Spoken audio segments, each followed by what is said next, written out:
నమస్తే welcome to Y news. ప్రజా మనోభావాల్ని speaker Ayyanna Patrudu నెరవేర్చారు.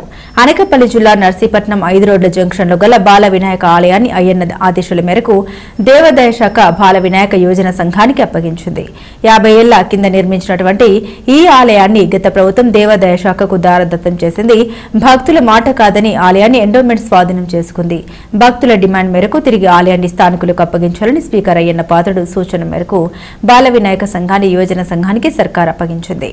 ఈ నేపథ్యంలో ఏర్పడ్డ ఆలయ నూతన కమిటీల యువనేత చింతకాలి రాజేష్ సమక్షంలో బాధ్యతలు స్వీకరించింది.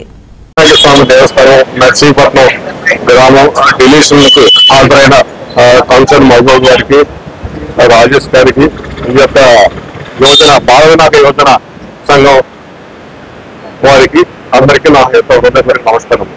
ఈ యొక్క నర్సీపట్నంలో చేసినటువంటి బాల వినాయక స్వామివారి దేవస్థానంలో 2022 సంవత్సరంలో దేవాదాయ ధర్మాదాయ శాఖ వారు స్వాధీనపరుచుకొని అప్పటి నుంచి ఈ యొక్క దేవాలయంలో కార్యనిర్వహణాధికారి నియమించి ఇప్పటి వరకు కూడా ఆ కార్యనిర్వహణాధికారి చేత పరిపాలన కొనసాగించున్నారు. కానీ ఇటీవల 5 లక్షల లోపు ఆలయాలను దేవాదాయ శాఖకు నిర్మించబడి కోరిన పిదప ఈ యొక్క బాల వినాయక స్వామి దేవస్థానంలో కమిషనర్ దేవాదాయ ధర్మాదాయ శాఖ విజయవాడ ఉత్తర్వుల ప్రకారం దేవాదాయ శాఖ నుండి మినహాయింపు చేసి ఈ యొక్క బాల వినాయక యోజన సంఘం నర్సీపట్నం వారికి అప్పగించవలసిందిగా కోరి అన్నారు. తదుపరి ఈ యొక్క ఉత్తర్వుల ప్రకారం దేవాదాయ శాఖ ధర్మాదాయ శాఖ కమిషన్ ఉత్తర్వుల ప్రకారం ఈ యొక్క ఆలయాన్ని ఈ బాల వినాయక యువజన సంఘం నర్సీపట్నం వారికి స్వాధీనం చేయడం అయింది. ప్రస్తుతం ఇప్పటి నుంచి కూడా ఇక మీదట బాల వినాయక స్వామి దేవస్థానం యువజన సంఘం వారు ఈ యొక్క గణపతి ఉత్సవాలు కానీ ఇతర కార్యక్రమాలు మిగతా ఉత్సవాలని వాళ్ళు స్వయంగా వాళ్ళు దేవాదాయ శాఖ పర్యవేక్షణలో వాళ్ళు కార్యక్రమం నిర్వహించుకుంటారని తమకు తెలియజేసుకుంటున్నాను. అందరికీ నమస్కారం అండి. ఈరోజు మంచి రోజు. వినాయకుడి గుడి అందరికీ తెలుసు. నర్సీపట్నంలో ఈ చుట్టుపక్కల ఈ వార్డులన్నిటికీ కూడా మా అందరికీ కూడా బాగా సెంటిమెంట్. బాల వినాయకుడి గుడి గత నుంచి నేను ఒక 50-60 సంవత్సరాలు అవుతుంది. సుమారు 50-60 సంవత్సరాలు అవుతుంది గుడి కట్టి. ఆ రోజు నుంచి కూడా ఈ చుట్టుపక్కల ప్రాంతం జనం అందరూ కూడా వినాయకుడి భక్తులుగా ఉండి మాలలో వేయడం కానీ, ప్రతి సంవత్సరం మేలుకొలుపులు చేయడం కానీ, తీర్థం కానీ, అన్నదానాలు కానీ రంగరంగ వైభవంగా జరిగి ప్రతి ఒక్కరు కూడా అయ్యన్న పాత్రుడు గారి ఆధ్వర్యంలో కమిటీ సభ్యులందరూ కూడా చాలా చక్కగా నిర్వహణ చేసేవారు ఈ గుడి కార్యక్రమాలన్నీ కూడా. అలాంటి గత ప్రభుత్వంలో కక్ష కట్టి అందరికీ తెలుసు, నర్సీపట్నం ఈ చుట్టుపక్కల ప్రాంతం వాళ్ళందరికీ కూడా తెలుసు, కక్ష కట్టి వైసీపీ ప్రభుత్వం వచ్చిన తర్వాత పెట్ల గణేష్, ఇక్కడ ఎన్నుకోటి నాయకులు జమీలు వీళ్ళిద్దరూ కలిపి ఈ గుడిని ఎలాగైనా సరే ఇంప్లిమెంట్ చేయాలి.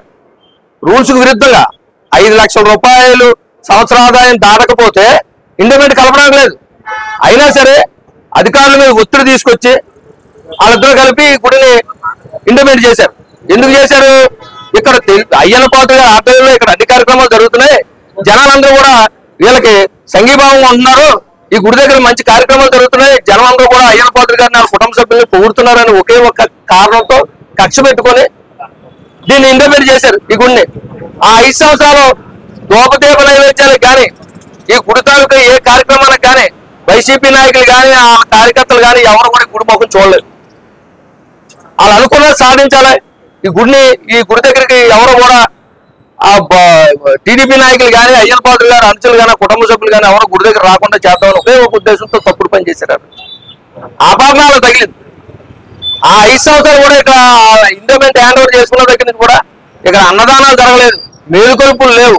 దేవాదాయ శాఖలు ఎంత ఇస్తారండి? పండగ చేయమని కానీ, తీర్థం చేయమని కానీ 40,000 50,000 ఇచ్చారు. 40,000 50,000తోనే కొన్ని షరతులు కూడా రావు, షరతులు తప్పుడు గుళ్ళు కూడా రావు. అలాంటి పరిస్థితి ఏర్పడ్డది 5 సంవత్సరాలు కూడా. ఈ ఒక్క గుడే కాదు, నర్సీపట్నం గుళ్ళు మేము పట్టారు 5 సంవత్సరాలు కూడా.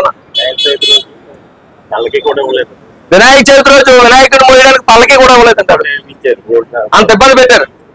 ఈ రోజు మళ్ళీ అయ్యన్న పాత్రుడు గారికి దృష్టికి తీసుకెళ్ళడం జరిగింది. కమిటీ సభ్యులు అందరూ కూడా ప్రభుత్వం మారిన వెంటనే సార్ ఇది పరిస్థితి, 5 సంవత్సరాలు వినాయకుడి గుడి దగ్గర చాలా అద్దానం అయిపోయింది, ఎవరు పట్టించుకుని దిక్కులేదు, ప్రజలందరూ బాధపడుతున్నారని చెప్పి మొత్తం అందరూ కూడా ఈ చుట్టుపక్కల ప్రజలందరూ కూడా ఈ వార్డుల్లో నివసించే వాళ్ళందరూ కూడా వెళ్ళి అయ్యన్న పాత్రుడు గారి దృష్టికి తీసుకెళ్ళడం జరిగింది. అయ్యన్న పాత్రుడు గారు వెంటనే ఇమీడియట్ గా ఇండోమెంట్ వాళ్ళని పిలిపించి మీరు ఎందుకు చేశారు, దేని గురించి అని మీరు ఇండోమెంట్ చేశారు? 5 లక్షల రూపాయలు దాటలేనప్పుడు మీరు ఎందుకు చేశారు అడిగితే, సార్ అప్పుడు ఒత్తిళ్లు పెట్టి మీకు తెలియదు ఏమో సార్, ఏదో తప్పు జరిగిపోయింది సార్ అలాగని చెప్పేసి ఇన్ని దేవాదాయ శాఖలు కమిషనర్ గారు రాయడం జరిగింది. అయ్యన్న పాత్రుడు గారి సూచన ప్రకారం దాంతో అక్కడ కమిషనర్ గారు కూడా సానుకూలంగా స్పందించి ఈ గుడి గురించి ఎంక్వైరీ చేసి ఇండోమెంట్ తొలగించారు ఈరోజు.